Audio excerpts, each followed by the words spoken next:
Hello! Horror movies about old, sinister houses and children disappearing in them are a staple of the genre. However, even classic tropes can quickly get boring if they are mindlessly and endlessly copied. To scare and captivate the viewers, it takes more than just screamers and cliffhangers, but also consistent storytelling, well-thought-out characters, and a fitting cast. Was the team behind The Cellar able to fulfill these requirements? It's time to find out. Make yourself a calming drink. It's gonna be scary tonight. Let's begin. The movie opens with an ominous panorama of dimly lit stairs, accompanied by an eerie soundtrack. The camera then moves through an empty house, where the main plot will take place. The Woods family, consisting of Mom Kiera, Dad Brian, sarcastic older teenage daughter Ellie, and a young son Steven, are moving in. They walk around the rooms and explore their new home. The teenage girl notices old paintings hanging on the walls. They give her a creepy vibe. The previous owners didn't bother to take their belongings and simply left. By the time the Woods move in, the furniture and most of the luggage have already been delivered to their new family nest. Ellie doesn't seem happy about anything in the new house. Trying to comfort the girl, her father shows her a huge study with a library. The man says that living in such a place was his childhood dream. But this fact doesn't particularly touch the permanently dissatisfied teenager. The tour ends with the door to the basement. Ellie steps inside. A feeble light softly illuminates the wine cellar. The girl doesn't dare to go downstairs and is the last one to leave the place. But doing so turns out to be not that easy. Get me out. Her father thinks the lock simply got jammed, but Ellie begins to feel something evil creeping up on her from downstairs. The girl panics. Her mom spots the key to the lock hanging on the door and hands it to her husband. The door then gives in and the lock opens. Ellie quickly leaves and says that she doesn't want to stay here. The girl goes to her room and starts going through her belongings. Her mom walks in and tries to talk to her. She shows Ellie her new project, an ad with smiling people for some product. The girl replies that she hates Kiera's work. She adds that she feels no emotions looking at the picture. Her mother asks the girl to watch Steven in the evening. The uncooperative teenager agrees and then starts crying because of the move. The girl accuses her mother of doing all of this only for her own sake. When the parents leave, she calls her boyfriend and complains to him about life. Ellie sincerely hopes her mother's deal falls through and they have to move back to the old house. At that moment, the door to the room opens. Her brother appears in the doorway, wearing a weird black robe and holding an animal skull. Meanwhile, at the meeting, the parents are presenting the project that Kiera showed Ellie to their colleagues. At that moment, they receive a call from their daughter. She says that Stevie doesn't listen to her and won't go to bed. The boy shows his sister where he found the skull. In his room, there's a strange, dust-covered space behind a closet with old things. It's hidden behind a secret panel. At school, the other kids told Steven that the house used to belong to a witch who made a deal with the devil. In the closet, the siblings discover a gramophone.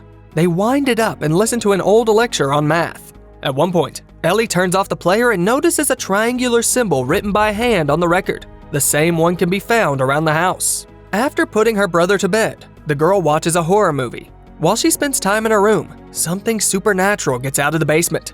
It turns off every appliance in its path. When the blackout reaches Ellie's room, she gets scared. Paranormal activity is raging in the house as the parents continue with their meeting. It's interrupted by a call from their daughter. She informs Kiera that the lights have gone out. The mother asks her to go down to the basement and check the electric panel. At first, Ellie refuses, but then she takes a lit candle and goes down to the basement with her phone. On the stairs, she becomes frozen with fear and cannot make herself go down. However, her mom on the phone suggests she count the stairs to calm herself down. There are only 10 of them. Strange noises begin to sound after the first 3. Ellie is afraid, but continues all the way to the bottom and even beyond that. 10, You're at the bottom, okay? Can you see the pillar in front of you? 11, 12. Only then do the parents get into the car and urgently drive home. But in the dark house, they can't find Ellie anywhere. With flashlights, they find the power panel in the basement and quickly flip the switch. The light returns. However, their daughter isn't downstairs either. The couple calms Steven down, calls the police, and embarks on a search around the estate. People gather. Law enforcement officers arrive, but none of them finds Ellie. The mother realizes that the sinister basement is to blame. The next morning, the search efforts continue, but still yield no results. Kiera returns home, goes to Ellie's room and cries bitterly. Her husband comes to see her. The woman blames herself for neglecting her child. The husband, in turn, believes that the daughter got angry about the move and left. But Kiera remembers Ellie's frightened voice, her endless counting on the way to the abyss of darkness. That same day, Kiera gets in her car and heads out to put up missing persons posters around the neighborhood with her daughter's picture on them. Afterwards, she picks Stephen up from school. Together, mother and son go to the police station. There, the officer reports to Kiera that he has looked through all the surveillance cameras at bus stops, train stations, and nearby establishments. He then notes that he went onto the teen's social media accounts and noticed that the girl's been having a hard time lately. It turns out that she was being bullied but didn't say anything to her parents. The detective also observes that the girl knows how to stand up for herself. At this point, Kiera realizes where the conversation is going and abruptly cuts it off. She says that her daughter couldn't have run away from home. The woman notes that Ellie's voice on the phone sounded unusual and scared. The officer replies that he has checked all the teenager's calls, and the last one occurred when she called her mom at 8:42 p.m. Kiera asks the officer to take another look around the house. He agrees, but notes that so far, there is no crime as such in this case. Therefore, he refuses to involve experts. On the wall of the policeman's office hangs a photo of Kiera's house. She can't take her eyes off it. When the woman returns home, she notices a Latin inscription above the entrance, Solvet coagula. This is an alchemical motto that translates to dissolve and coagulate. While she's searching for information online, Stephen is playing with the ball near the basement entrance. His mom calls him over, and the boy tosses the toy to the floor. The bouncy ball rolls into the basement. Kiera questions Stephen about how Ellie was acting before she went missing. He says that she behaved as usual, but then he remembers how he and his sister turned on the gramophone. At that moment, the woman discovers on her daughter's social media that she secretly got a nihilistic tattoo on her leg. Kiera approaches the basement and notices a strange pentagon above its door. She decides to go downstairs, holding a long UV lamp firmly in her hands. The woman notices that each step is numbered with Roman numerals. On the last one, she discovers a mysterious formula, but her findings don't end there. The officer from the local police department decides to visit the basement. He was the one who talked to Kiera at the station. The policeman believes that the images on the wall are made with plant-based paint, which is why they glow so brightly. The man gives the approximate date of the artwork, the 50s. He asks the couple if they knew about the estate's history. Kiera's husband answers that they did not, and that they bought the house at an auction relatively cheap. The former owner told them that she was planning to move into a nursing home, and so she was willing to make concessions. The Woods didn't notice anything suspicious in such an acquisition, and considered themselves lucky. At night, the house is quiet and nothing suspicious happens. Kiera is suddenly awakened by her son, who has wet his pants. Mom helps him with the accident and answers his questions about his missing sister. The boy quickly falls asleep after that, but the woman remains awake. She tries to call Ellie, but each time runs into voicemail. Kiera can't sleep. She hears strange noises from the ground floor and decides to find their source. All tracks lead to the basement. In the silence after the balls fall, no more voices can be heard. Kiera turns on the light and decides to walk down the stairs. It seems that the ball has traveled much farther than the perceived 10 steps. The woman doesn't find it in the basement, and her gaze falls on the mysterious formula again. In the morning, the father of the family finds his wife staring at some kind of symbol and a triangle. They're located on one of the wooden decorative panels that adorn the walls. The woman has been up all night and now wants to know what the symbols mean and where they came from. Kiera says these symbols are above every door in the building, and all are different. She also shows her husband the formula from the floor that she wrote down on a sheet of paper. Kiera decides to call the auctioneer who sold the family the house. From him, she learns that before it was sold, the mansion was owned by the daughter of a famous scientist. The man promises to find the contacts of the previous owner. The woman hangs up the phone, but can't stop looking at the white sheet lying in front of her. The same formula from the basement is written on it. Kiera goes around the rooms of the manor and takes a photo of every symbol she finds. That makes 10 of them in total. Coincidence? I don't think so. At work, she sends the cryptic symbols to a subordinate and asks her to find all the information that might be behind them. Afterwards, she walks into a meeting and gets praise for her work. It turns out that the partners liked her promotional poster with smiling people, but the woman gets up and quickly leaves the meeting. Already on the stairs, she's stopped by her coworker who tells her that the signs Kiera had asked her to find are written in Hebrew. If you put them together, you get the word Leviathan, a huge sea monster from Greek mythology. The woman thanks her colleague and leaves. Kiera picks up her son from school and notices his broken nose. The boy tells her that someone in class called his sister dead. He couldn't stand it and beat up the offender, but but got punched back. The woman returns home and searches for all possible information about Leviathan. Suddenly, her eyes fall on the gramophone standing nearby. It still has the same record with the strange math lecture on it. Meanwhile, Steven is watching TV when Kiera winds up the record player. A secret door opens behind his back, and the beads on the abacus begin to move on their own. At one point, the boy gets up and starts walking toward the open doorway. Steven. As he echoes the speaker and recites the last number, his startled mother notices him. Stevie freezes just before entering the dark room. Kiera tries to question him, but doesn't get any clear answers in response.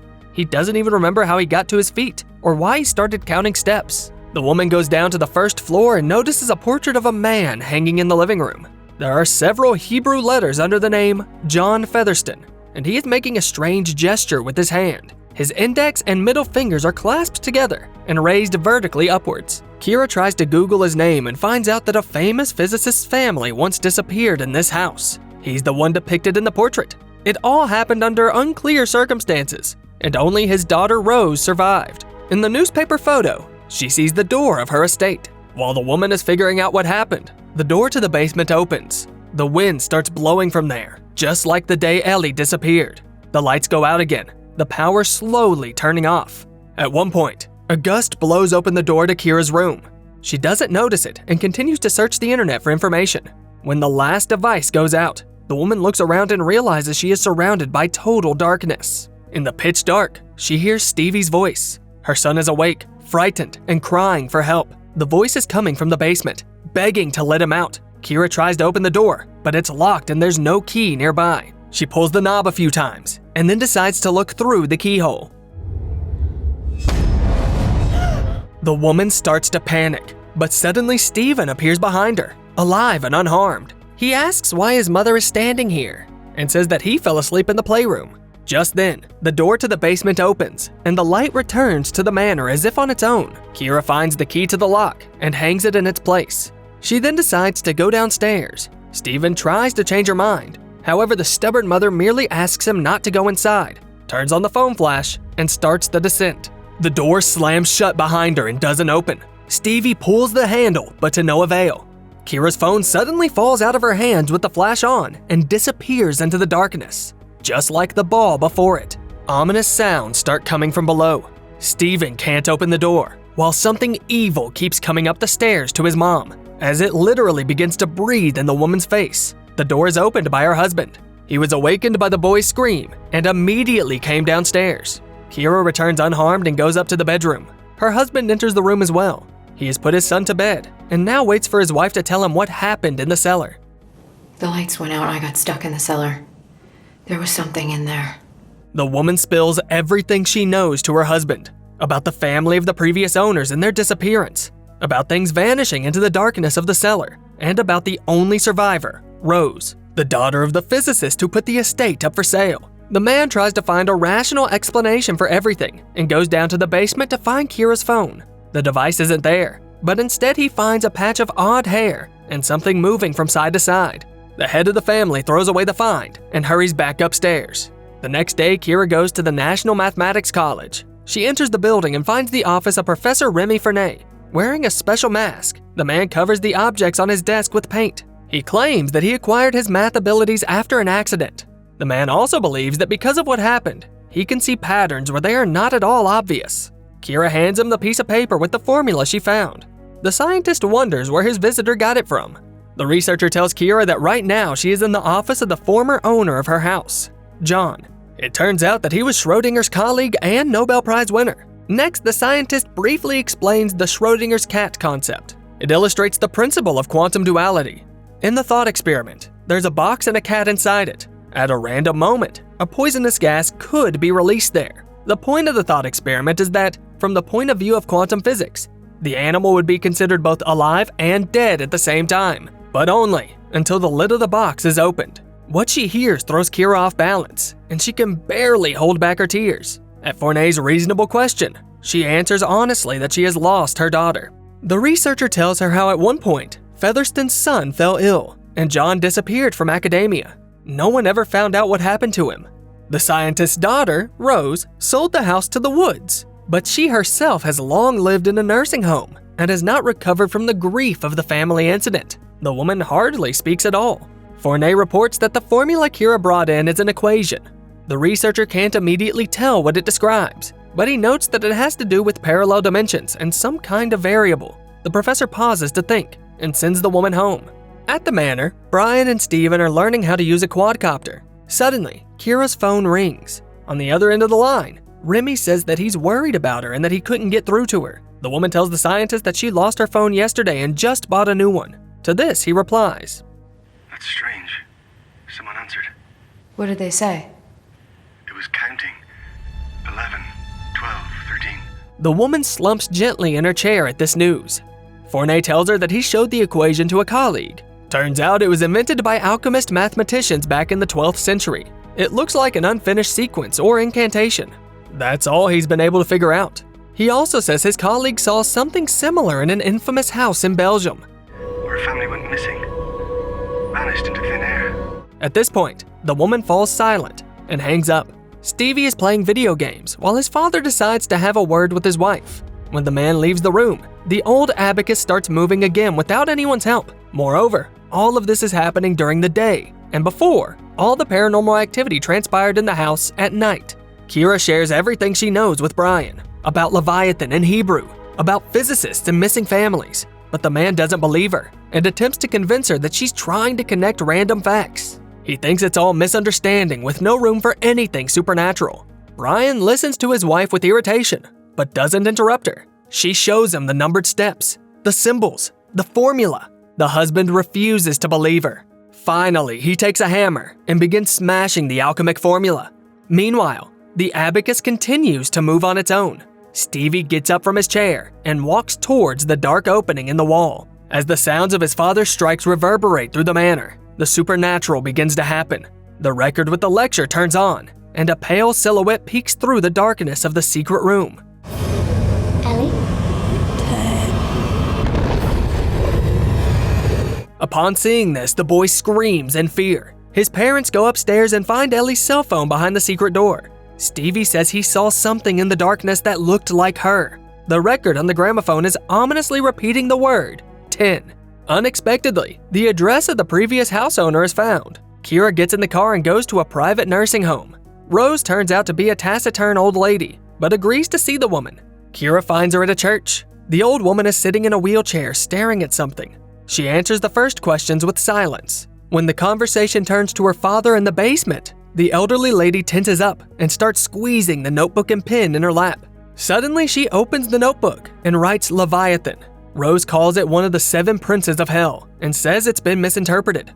According to the woman, Rose's father brought the demon Baphomet into our world. When her brother Jack fell ill, the scientists switched to the side of the occult. The old woman believes that the darkness, which came into this world at the will of her father, has existed since the beginning of creation. When asked if Kiera's daughter is alive, Rose doesn't answer the question, but says that it's not the basement that is to blame for what happened, but the entire house. Kiera listens to her and decides that it's time to act. While she is on her way home, Brian starts his own investigation. He studies all the findings and assembles a pentagram from them. Kiera tries to call Professor Fournet, but can't because of a weird static. She arrives at the manor at dusk. Stevie launches the quadcopter in the lobby, while Brian continues to piece together the facts at the computer. He too has figured out that Leviathan has nothing to do with it, and that the signs in the house refer to Baphomet and his seal. It is these symbols that are located at every point of the seal. This gatekeeper of hell has Salvet's coagula written on his arm, just like the inscription at the manor's entrance. His fingers are folded in a manner similar to John Featherston's painting. Kiera concludes that everything here is designed with this kind of symbolism. All the images of the goat-like hellspawn even have a pentagram drawn on its forehead. The past owner accurately transferred his beliefs into the dwelling. Kiera pulls out a gramophone, tells her husband about Schrodinger's cat, and turns on the record. The woman says Featherston is on the record, reading out his formula. Kiera thinks the mathematical equation should open a passage to another dimension. At this point, the electric systems in Stevie's copter starts to malfunction.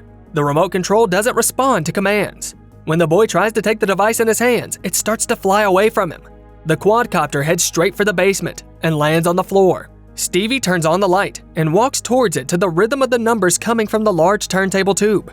but on the count of 10, the boy simply reaches the bottom and picks up his copter. Just then, the supernatural begins to occur again. The lights in the whole house blink on and off. The boy screams and then goes silent. The parents quickly go down to the cellar, but only find the copter and the remote control from it. They then start searching with flashlights, lighting up candles in the manor. However, Stephen is nowhere to be found. Suddenly, strange rhythmic sounds begin to reach Kiera and Brian. They are coming from a ball that has come out of nowhere and is rolling down the stairs from the second floor. But the mysterious sounds don't end there. They resemble inarticulate baby babble. The couple quickly runs upstairs and finds the source of the sound. A pale Stephen stands with his back to them. Mom and Dad pick up their son, lay him down, and ask him how he's feeling. The boy doesn't remember what happened, is very sleepy, and asks for water. When the woman lifts up his shirt, she sees the distinct seal of Baphomet on his skin. I rode the beast with 7 heads and 10 horns. Stephen suddenly arches his back and starts counting down. It's as if someone is talking through him. Kiera runs to find her husband, but sees him frozen and counting down in another room. The numbers match Stevie's countdown. Kiera closes the cellar door and tries to bring her husband to his senses, but it's as if he's in a stupor. 3, 2, 1. It's here. As the countdown ends, someone starts banging on the cellar door from inside. In an instant, it swings open, and somebody's footsteps come from the room. However, the source of the sound itself cannot be seen. The invisible guest emits terrible growls, sounding more like a beast. Kiera hides from it under the table and turns off the flashlight. At one point, she decides to get out. The demon runs after her, but the woman manages to slam the door shut and descends into the basement. She hopes to rescue Ellie. In the cellar, Kiera discovers that the stairs have increased in number of steps and now lead to another door. Kiera hears a growl behind her, runs to the very bottom and goes inside. The creature descends after her, but doesn't reveal itself. The brave woman looks around. Garbage and junk are scattered around. Ominous whispers come from all directions. Kiera continues her journey into the unknown and goes inside one of the arches. There, she is met by a long corridor. When the woman passes it, she enters a huge space filled with people in dusty and ragged clothes. It's from them that the unintelligible whispers come. All of them have their heads bowed and are walking forward. From their mouths comes the counting of footsteps. Woods loses hope of finding her daughter and falls to her knees. Only then does she notice a leg with a tattoo and recognizes Ellie. The girl keeps counting and has already reached 3 million. Her mother tells her to stop and attempts to lead her away. But right by the first door, she loses her flashlight. The monster comes chasing after them. Kiera and Ellie manage to go up the stairs and close the door right in front of the monster's nose. It hits the wood, and the woman screams that she won't let the creature inside. The sounds stop as suddenly as they started. Brian, Ellie, and Stephen come to their senses. Kiera wants to get them out of the house, but notices a dropped flashlight on the floor. When she opens the front door, behind it is a staircase leading upstairs. The trap set by John Featherston for new souls has worked once again. 1, 2. 3. The family enters a trance and leaves the room. Kiera resists at first, but then picks up on their ominous numerical chant. Thus, the Woods embark on a journey to hell and start forever counting their steps. The movie is based on the short film The 10 Steps, made by the director of today's movie in 2004. The feature-length version has not been released in cinemas. The film debuted at the South by Southwest Film Festival and then was immediately released on the streaming service Shudder. The moment with the bouncing ball is a reference to the 1980 film The Changeling. Look for the title of today's movie in the description. Like this video and subscribe to the channel for updates. To do this, click the bell button. This way, more exciting videos about movies will be released as often as possible. Lastly, let us know in the comments, what other movies do you know whose plot is tied to math?